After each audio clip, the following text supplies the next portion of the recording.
Alright, so this is a quick introduction to some new features in the IPMOL Reading practice activities that are hosted on ialf.edu but linked from Canvas. The activities now have timers, a highlighting feature, and also a way to highlight the locations of answers in the reading passages. Now, I was experimenting with this and it seemed to work well. Students open this page by default, that's what you see by default, and so when they click start, the timer will start the time out. But before then, of course, we encourage them to highlight maybe words from the questions. So here they might write type of material besides books. They might predict maybe magazines, and then here they might predict I don't know, 1,000 types, who knows, and so on. What kinds of costs increase. You can double click to select, and you can single click to remove a highlight. Don't know, haven't a clue. And people conceptualize libraries as well, don't know about that either. Anyway, and then when they're ready they click start. Now, I found it's convenient to share the document with them at this point, although of course if they're clever they can just copy this URL from the top of the screen. But what I've been doing is share the document, and then I ask them to use the reaction feature of Zoom, so thumbs up when they've finished, because obviously we can't see their timers, and that kind of helps to keep everybody in lockstep, and it's worked quite well so far. So they click start, and then they can highlight stuff in the reading passage as well. So these are the materials that they were talking about in question 1, and then here there are the 3 main classification systems.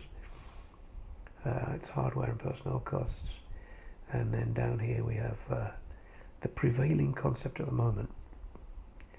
Alright, and then they can modify their answers accordingly. So this is actually well, it could be journals,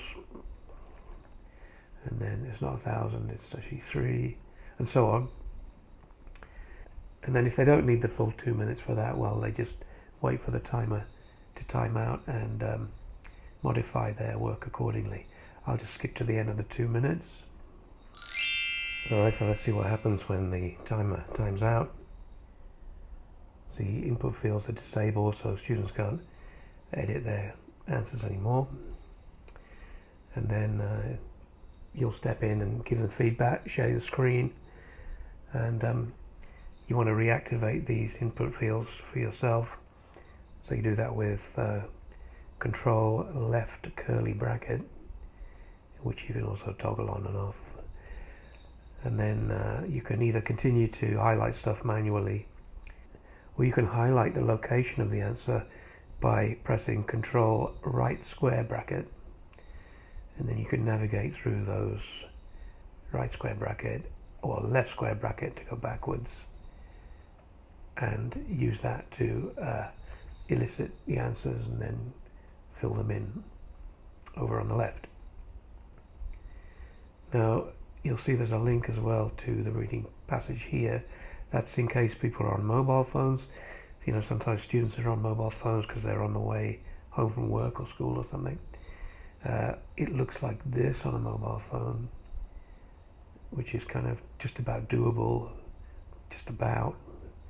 But yeah, better to do that on a laptop or a desktop. Now you could use this without the timer, or just reload the page. So without the timer you do a control right curly bracket, and then the timer controls disappear, and you can do the same as before. The highlighting works. Yeah, I don't know, there might be a situation where you don't need the timers. Go ahead and do that, but you still have access to the location highlighting, which is, remember, control right square bracket to navigate forwards, and control left square bracket to navigate backwards. And that's it for now.